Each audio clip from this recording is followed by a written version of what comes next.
بسم اللہ الرحمن الرحیم اللہم صلی علی محمد و آل محمد وعجل فرجہم۔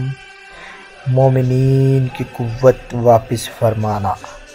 مولا امام علی زین العابدین صلوات اللہ علیہ وآلہ نے فرمایا، جب امام قائم اجل اللہ ظہور فرمائیں گے تو تمام مومنین کی ناتوانی دور ہو جائے گی اور انہیں ان کی قوت واپس دے دی جائے گی۔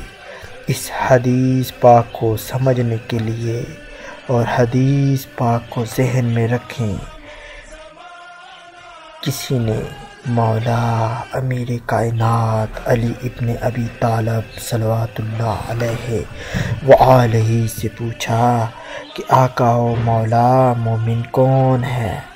فرمایا، مومن وہ ہے کہ اگر وہ اس دیوار سے کہے کہ سونے کی ہو جا تو وہ ہو جائے گی، یا سنتے ہی وہ دیوار سونے کی ہو گئی۔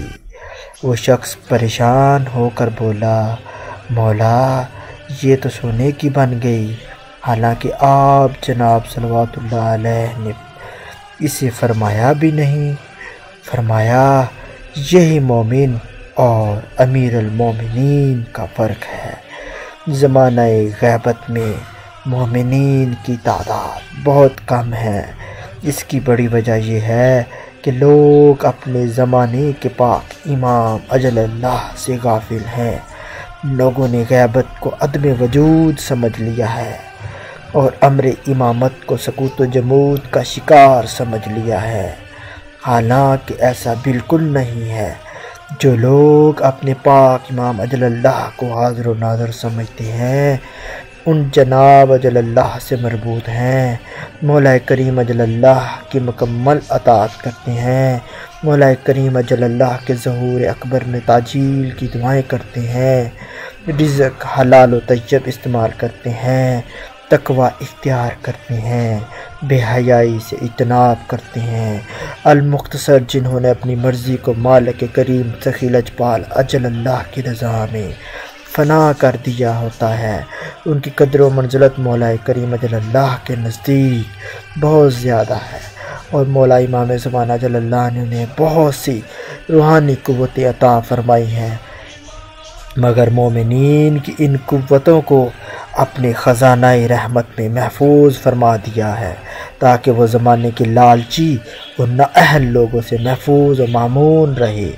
تو مومنین کی وہ روحانی قوتیں جو ان کے خلوص اور محبت سے خوش ہو کر خود مولا امام اجل اللہ نے بھی انہیں عطا فرمائی ہوتی ہیں، ان قوتوں کو خود مومنین کو شیطان ملعون اور اس کے لشکریوں سے حفاظت کی خاطر مولا کریم اجل اللہ اپنے خزانہ رحمت میں محفوظ فرما لیتے ہیں، اور جب مولا کریم اجل اللہ ظہور فرمائیں گے تو پھر مومنین کو تمام قوتیں بہت سے انعامات کے ساتھ واپس لوٹا دی جائیں گی۔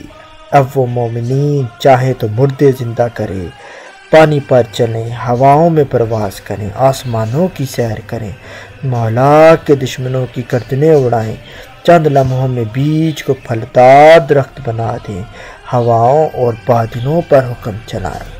الغرض جو چاہیں کریں، ان کی قوتیں انہیں واپس مل چکی ہوں گی۔ مومنین پریشان مت ہوں، وہ مومنین چاہیں گے بھی صرف اور صرف وہ چیز جو ان کے پاک امام اجل اللہ کو پسند ہوگی۔ یہی تو اس نے زندگی میں کیا ہے، یعنی امام زمانہ اجل اللہ کی اطاعت کلی۔ اس نے اپنی مرضی کی نجاست سے نجات حاصل کر رکھی ہے۔